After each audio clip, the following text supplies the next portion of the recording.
Il est immoral qu'un monsieur de 93 ans, j'ai dit vraiment immoral, puisse embasser tout un peuple pour servir ses propres agendas individualistes. C'est peut-être... Il est immoral, je vous prie de me laisser m'exprimer.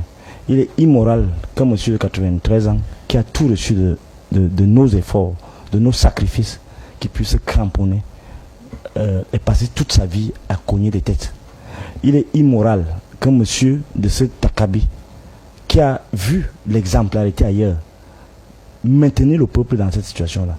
Et je suis scandalisé quand monsieur, mon grand frère, honorable Mott, dit que personne ne peut être ambassadeur pour ses opinions. Si les Camerounais peuvent me regarder dans les yeux, et je leur dis ceci, il y a cela quelques jours, je prends un exemple simple. Les gens sont allés au conseil, dans leur mascarade au conseil constitutionnel, une vraie mascarade. C'est moi qui le dis. C'est moi qui le dis. Oui. Et ils sont allés pour assister des enfants de rien du tout. Et parfois au faciès, on a arrêté les gens. Et ils sont traduits aujourd'hui au tribunal militaire. Vous imaginez un pays comme celui-là, un monsieur qui sacrifie la jeunesse, qui sacrifie tout pour préserver son pouvoir, pour des obsèques officielles. Parce que tout ce qui se fait là, on a beau... Ça m'arrive souvent de critiquer le président, le président, c'est aussi le président, c'est le vrai président, le secrétaire général de la présidence, Ngongo. Non, vous n'avez pas de preuves. On sait qu'il est secrétaire général à la présidence et que le vrai président du Cameroun s'appelle Monsieur Paul. On les appelle souvent demi-dieux. En fait, c'est une façon de parler pour dire que bon, il est aussi président parce que c'est lui qui a reçu les hautes instructions depuis beaucoup d'années. Il a la confiance du président. Et on lui reproche souvent ça, de cette... cette présence au-delà de ce qui peut-être serait tolérable pour ses adversaires. Oui. Mais il y a quelque chose de fondamental. Je vous dis ce soir, Ngongo certainement satisfait son narcissisme politique comme tout le monde. Mais fondamentalement, celui qui est responsable de ça, de cette situation, c'est Paul Biya. Je ne vois pas Ngongo faire organiser tout ça de son propre chef. Je l'ai dit, c'est qu'il profite de l'encadrement de ce que j'appelle souvent ces femmes et ainsi de suite. Mais fondamentalement, ce qui se passe sous nos yeux est au-delà de l'imaginable. On parle des évêques, c'est complexe, parce que les rapports de l'Église et le pouvoir actuel sont complexes. Parce qu'il y a cela quelques années, jusqu'il y a quelques années, ces gens, ils exigeaient, les prélats exigeaient qu'on fasse la lumière sur les assassinats, tous les assassinats, vous avez vu. D'ailleurs, on se souvient qu'il y a quelques années, Monseigneur Benoît Bala, l'évêque également et vous savez, Mafia, a été également assassiné. Vous savez comment il a été assassiné? De manière la plus... C'est comme Martinez Ogo. De manière la plus... D'une cruauté qui n'a pas de nom. C'est-à-dire qu'on te tue, on te boit ton sang vivant. Donc quand je dis des choses comme ça, et vous me dites qu'on doit encore vivre ça encore 7 ans. Et justement, c'est parce que les gens ont peur d'aller en prison. Vous voyez comment on a tué Martinez Ogo. Et les prêtres, les évêques, qui ne sont pas des saints, faut bien le dire, parce que la misère dans laquelle nous sommes là. Ce sont des hommes de Dieu, on les appelle la misère les représentants de Dieu. La misère dans laquelle nous sommes. Peut-être même plus que Biya. Ils sont responsables de peut-être 70%. À quel niveau? Biya, il a le pouvoir politique, mais lorsque on tient un peuple, ce qu'ils appellent le peuple de Dieu, dans une telle misère, vous savez, on ne le dit pas assez, l'Église, c'est les plus grands parasites. C'est-à-dire qu'ils vivent du sang des gens. Et ils ne peuvent pas se le nier. Lorsqu'ils accaparent tout, vous savez les richesses qu'a l'Église, vous allez aller faire un tour à côté du presbytère ou bien la paroisse, ça sent bon. Ou dans un tourneau de misère.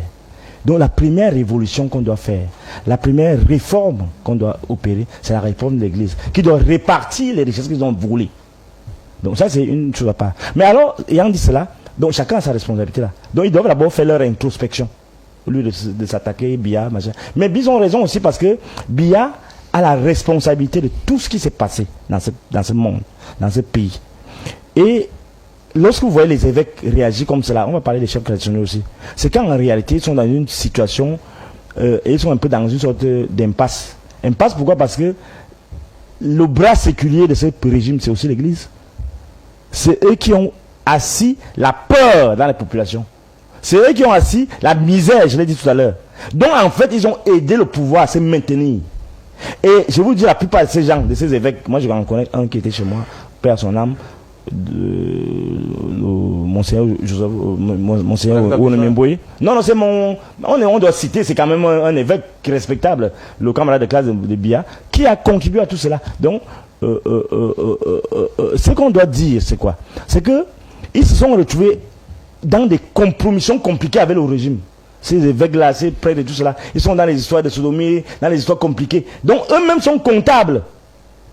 L'immoralité qui s'implante dans ce régime, c'est l'immoralité qui est inoculée par l'Église, par les hommes de Dieu, ce que vous avez les hommes de Dieu. Parce que c'est eux qui ont fabriqué les gens comme Bia. Et c'est à travers eux, c'est la plaque tournante de toutes les bêtises qui se font. Je mesure mes mots. Donc, ils sont mal à l'aise pour entrer dans une critique radicale contre le pouvoir. Mais le fait que leurs complices leur fait subir des choses terribles comme l'assassinat monstrueux de tous. Je cite les exemples là dans ce livre L'Ange du Chaos. Oui. Je cite des éléments compliqués. On dit un demi-siècle de saleté, d'assassinat, de pillage et d'assassinat politique. Je donne des exemples.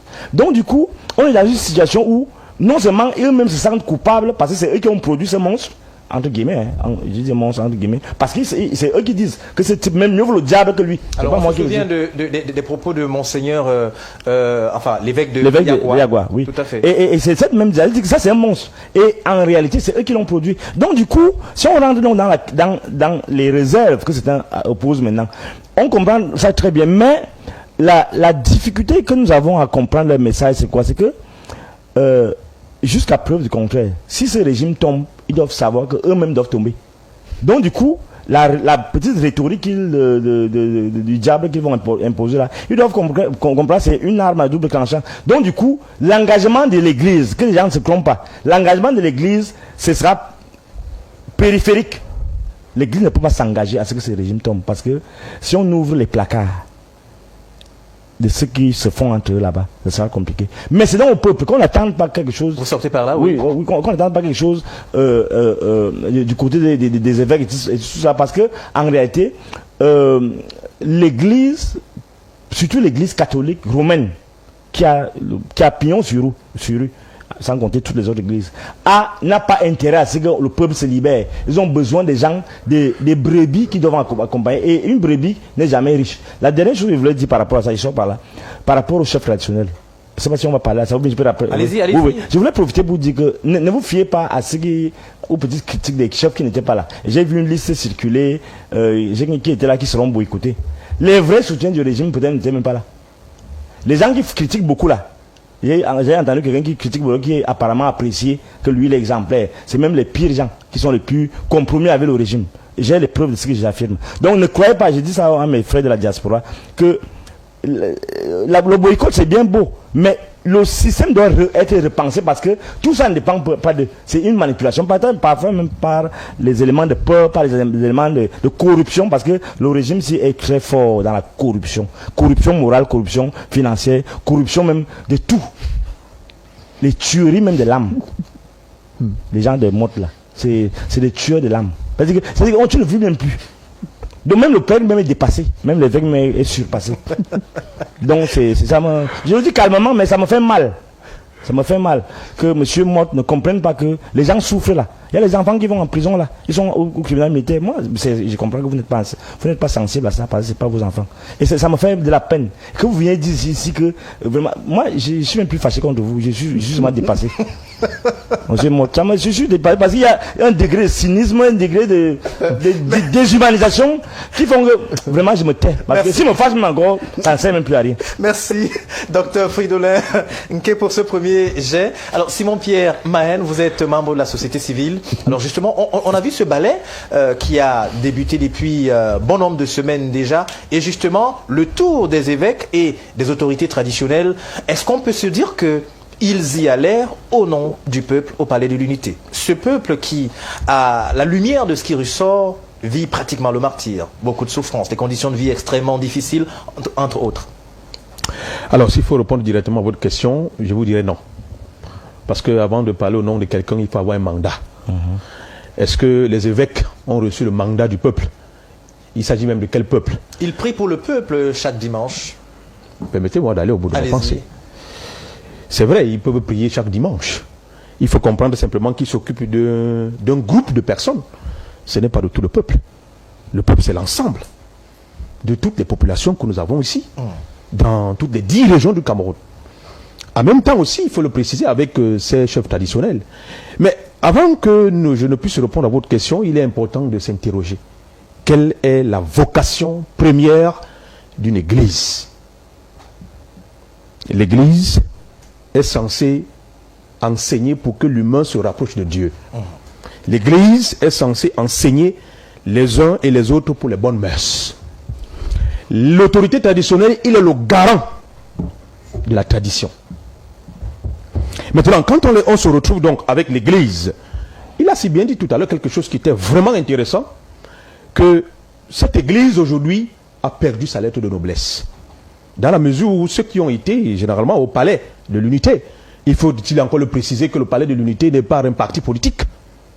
Ça, il faudrait le dire. Ça dit que ce n'est pas la maison d'un parti politique. Justement, on a vu un parti politique, notamment le Rassemblement démocratique du peuple camerounais, se retrouver dans le cadre de certains travaux. L'honorable Samuel Maud dit justement que c'était ouvert à tout le monde, mais on a vu que c'était les députés la plupart. Non. Peut-être ses lunettes lui ont permis de voir des personnes qui sembleraient dire que ce sont ces personnes-là qui appartiennent peut-être à toutes les classes.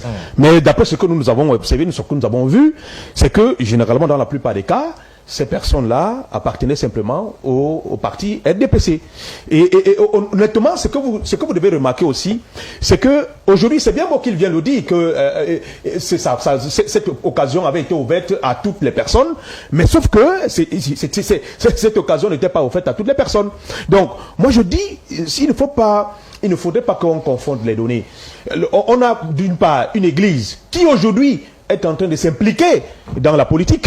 Parce que l'église même a laissé même sa lettre de noblesse. Elle s'implique maintenant dans la politique. Parce que même ceux qui sont premiers partis, ou les évêques dont on a souvent l'habitude de parler, l'évêque aujourd'hui, je pense que c'est une fonction qui relève aussi du politique. Parce que le politique a un droit de regard sur la nomination de l'évêque. Absolument. Donc aujourd'hui, quand on me dit aujourd'hui que ce sont les évêques qui sont partis, et vous me dites qu'ils sont partis au nom du peuple, je vous dis clairement non. Parce que c'est comme si on faisait abstraction aux problèmes ou encore aux situations que les Camerounais vivent à l'instant. Ce n'est pas simplement aujourd'hui qu'on va dire que... Moi, c'est ma première fois depuis que le président de la République a pris les fonctions, depuis 84, qu'aujourd'hui on me fasse comprendre qu'il y a des personnes qu'on a convoquées, n'est-ce pas, au palais de l'unité. Pour parler de quoi? Pourquoi c'est avant les élections présidentielles, qu'on va, n'est-ce pas, ouvrir ce pan-là, qu'on doit recevoir tous les gens. Est-ce que les gens sont partis vraiment parler des vrais problèmes du Cameroun? Est-ce qu'ils sont partis vraiment parler des vrais problèmes du Cameroun? Ou bien ils sont allés là-bas pour leur propre ventre? C'est autant de choses qu'il faut s'interroger. Aujourd'hui, on se retrouve avec les chefs. Les chefs, généralement, qui sont au courant, qui vivent les situations que la plupart des Camerounais ou alors de leurs collectivités vivent au quotidien. Et quand on se retrouve avec ces chefs-là, d'être reçus à la présidente de la République, comme pour dire que, effectivement, peut-être c'est une pré-campagne, parce que moi j'ai analysé ça comme étant une pré-campagne, c'est-à-dire que même les évêques, il y a plusieurs façons. Peut-être que les évêques pourraient peut-être manifester ni leur soutien ou encore, comment je vais dire ça, leur désarroi par rapport à ce qu'ils ont. C'est pas en allant se présenter, parce que même ceux qui ont l'habitude d'enseigner ne sont pas forcément d'accord avec les démarches. Parce que sinon, on demandait aux religieux de ces églises catholiques, puisque c'est deux qu'on sont en train de parler, si ils avaient demandé l'assentiment de leurs originaires, je ne suis pas sûr qu'ils devaient leur donner leur accord. Alors, Simon Pierre, ils s'y sont rendus, les évêques, évidemment les autorités traditionnelles. Est-ce que leur présence est à même d'influencer l'électorat? Bien évidemment. Vous savez qu'aujourd'hui, ne nous leurrons pas dessus. Les chefs religieux ont eu le pouvoir sur la conscience des citoyens ou encore de les adeptes. C'est plus facile aujourd'hui, par exemple, d'écouter un évêque. Ça, vous ne le savez pas. Ou encore un pasteur dans une église. Voilà pourquoi aujourd'hui, si vous voulez avoir quelque chose dans une église, ou bien vous voulez avoir un certain nombre de choses, vous serez forcément vous serez obligé de passer par des dirigeants. Et moi, mon problème, ce sur quoi je m'interroge, c'est savoir qu'est-ce qu'ils sont allés faire. Parce qu'on nous a de parler des rencontres. Le Dieudonné Motte a parlé tout à l'heure qu'effectivement, c'est tout le monde qui était convoqué. Il s'agissait de quoi? Il parlait de quoi là-bas? Est-ce que ça allait dans le sens des préoccupations des populations? Est-ce que ça allait dans notre sens? Est-ce que c'était dans le sens de mobiliser autant davantage? Parce qu'on se prépare à une élection présidentielle, qu'il faut automatiquement mobiliser les foules pour continuer à supporter encore le régime en place. Voilà autant de questions qu'il faut se poser. Imaginons un scénario, Simon-Pierre Mahen, c'est-à-dire que la concertation, ou du moins l'invitation, avait été rendue publique des jours avant, et que les chefs traditionnels avaient eu le temps de rencontrer chacun en ce qui le concerne, ces populations, pour leur poser les doléances, enfin, leur donner la parole sur ce qui les dérange, et également les évêques et autres prêtres dans les églises. Mais ça n'a pas été le cas. Au moment où on n'assiste pas à ça, ce qui devrait en principe être le cas, est-ce qu'on peut se dire qu'il y a quelque chose qu'on attend? Est-ce qu'il y a une volonté d'influencer et même d'inféoder toute tentative, notamment de rester un tout petit peu carré, à présenter ce qui ne va pas bien? Vous savez qu'on a souvent l'habitude de le faire. Généralement, quand on se retrouve devant les patrons, on les présente déjà que tout va bien. L'honorable vous a dit tout à l'heure que quand le docteur Fridolin a dit qu'effectivement les gens sont en train de souffrir, mais il a dit tout à l'heure qu'il ne voit pas ça. Il ne voit pas ça. C'est-à-dire que les Camerounais sont bien. D'après ce qu'il était en train de dire tout à l'heure. Parce que moi, je l'ai entendu parler, j'ai l'impression que, généralement, quand ils ont souvent l'habitude de parler, qu'on se trouve dans un paradis. Ne me prêtez pas le Non, mais je suis en train simplement de dire ce que vous êtes en train de dire autrement. Mais, sincèrement, nous serons attendus que une telle rencontre devait permettre à ce qu'on puisse établir un certain nombre de situations et que, en ce qui concerne ceux qui ont été mandatés, par exemple le SGPR, qu'ils reçoivent les doléances, les préoccupations. Parce que quand on décide d'inviter les gens, et en même temps, ce n'est pas seulement le RDPC qui devait être majoritaire dans ces invitations. Je ne vois pas dans quel cas il dit qu'il y a d'autres personnes qui ont été invitées. Je ne sais pas s'il y a eu des partis politiques qui ont été invités dans leur contexte et qui ne sont pas été invités. Les chefs traditionnels, ils sont allés là-bas pour leur propre ventre. Moi, excusez-moi de le dire clairement. Parce qu'aujourd'hui, je vous dis clairement que la plupart des chefs aujourd'hui ne sont même pas ce qu'on aurait pensé par le passé. Avant, quand on parlait du chef traditionnel, mais je vous assure que c'était autre chose. On parlait des garants de la tradition, mais aujourd'hui, ils sont allés au-delà, que même au-delà de leur propre vente, de leurs propres intérêts, ils sont capables de briguer certaines barrières. Et c'est ce que nous avons vu. Et justement, lorsqu'on se rend compte, vous allez sortir par là, que depuis quelques années, une dizaine d'années par le passé, ou moins d'une dizaine d'années, les chefs traditionnels qui sont aujourd'hui considérés comme les auxiliaires de l'administration perçoivent un salaire. Est-ce qu'il y a là une sorte d'épée de Damoclès et une dette morale qui plane? Tout a été planifié au départ. Tout avait été prévu. Vous pensez que celui qui vous donne à manger, vous pouvez le cracher tout le temps? Non. Celui qui vous donne à manger, vous êtes obligé. Et vous avez dit tout à l'heure, et c'est ce qui est fait. Ils sont les auxiliaires de l'administration. Ils sont nommés par qui? Par le ministre de l'administration territoriale. Donc, et d'ailleurs, il y a même un préfet qui avait dit dans une localité à un chef, si vous n'êtes pas content, je vous change. Ouais. Donc c'est pour vous dire que ces chefs-là n'ont plus le levier qu'ils avaient au préalable, parce qu'ils ont certainement montré aux uns aux autres qu'effectivement, ou à l'administration, que nous sommes redevables devant vous. Et donc par conséquent, ça dit que nous sommes soumis à votre autorité et nous sommes censés faire ce que vous nous demandez. La preuve en est qu'aujourd'hui, dans la plupart des cas, les chefs de village, il faut le préciser, sont pour la plupart considérés comme étant des militants du RDPC.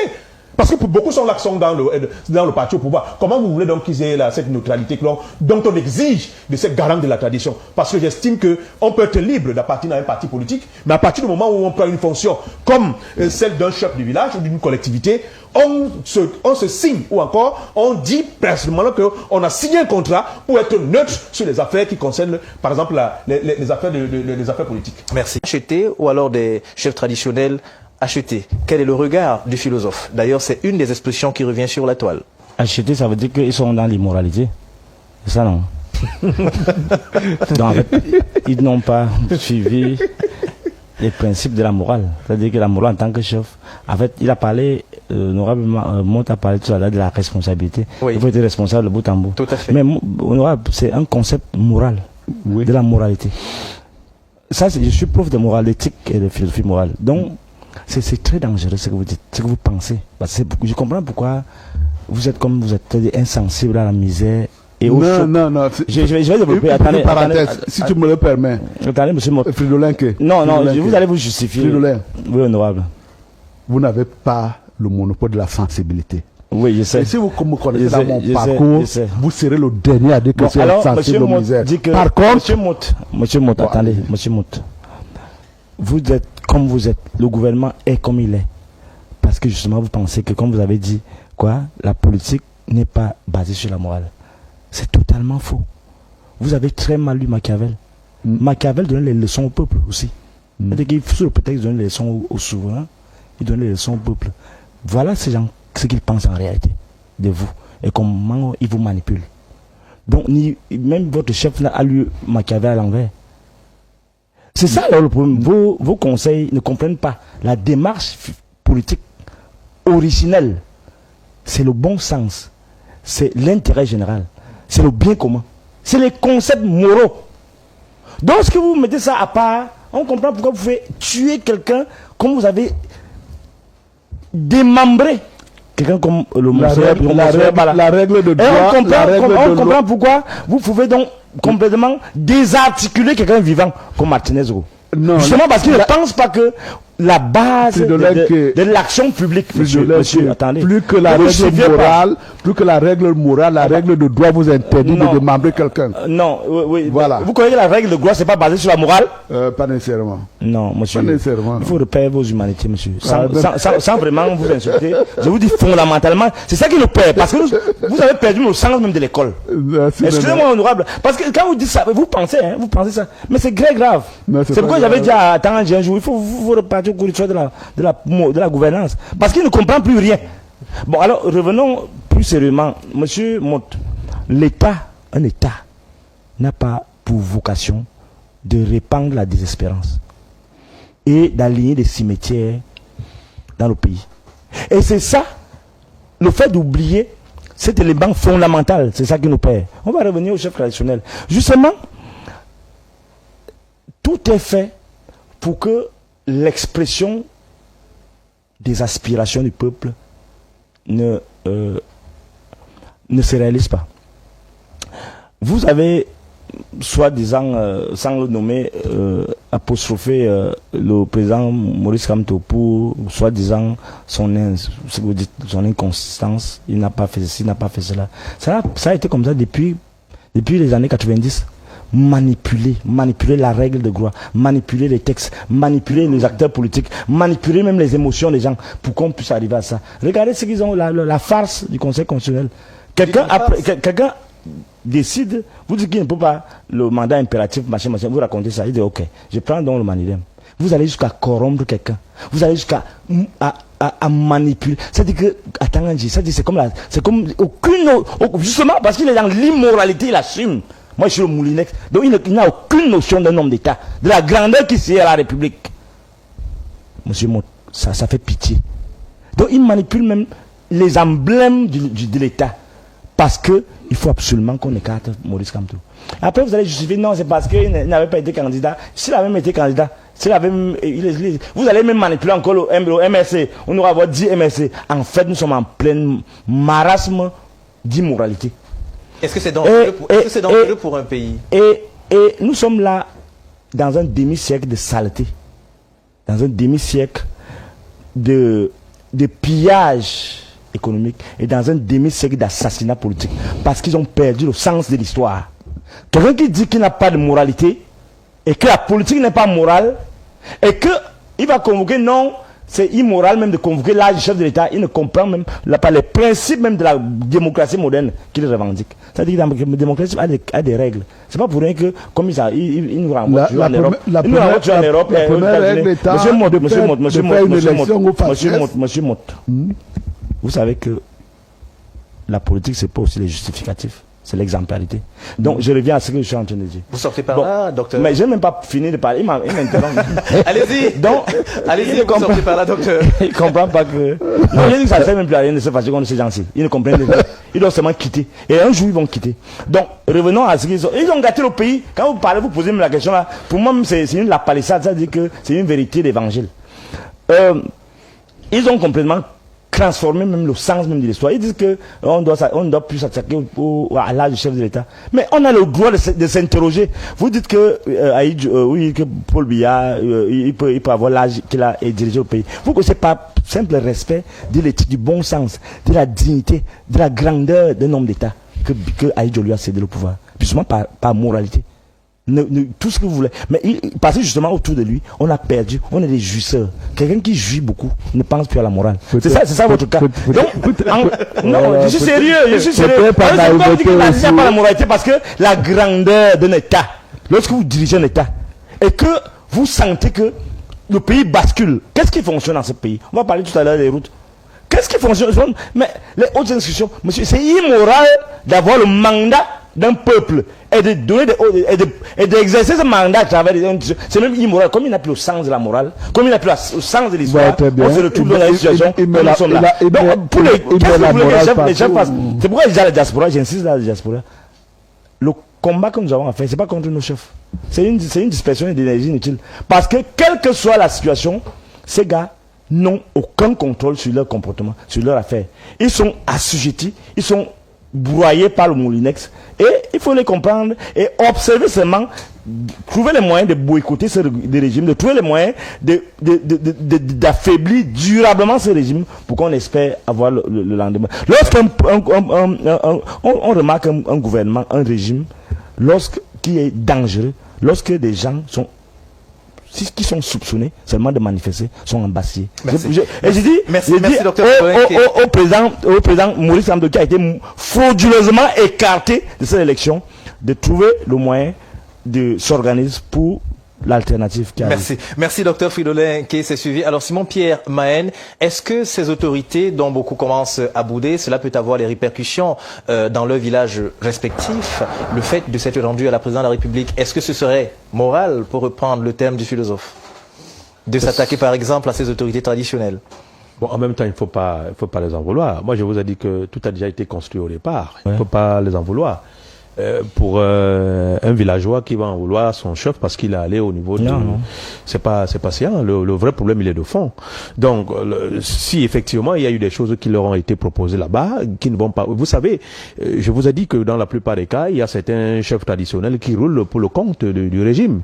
Donc, il faudrait pas le dire.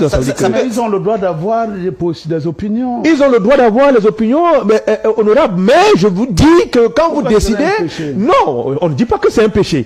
Je vous ai dit tout à l'heure aussi que chaque personne est libre. Là, il y a la liberté de penser, la liberté de choisir d'appartenir à un parti. Mais maintenant, vous ne pouvez pas être...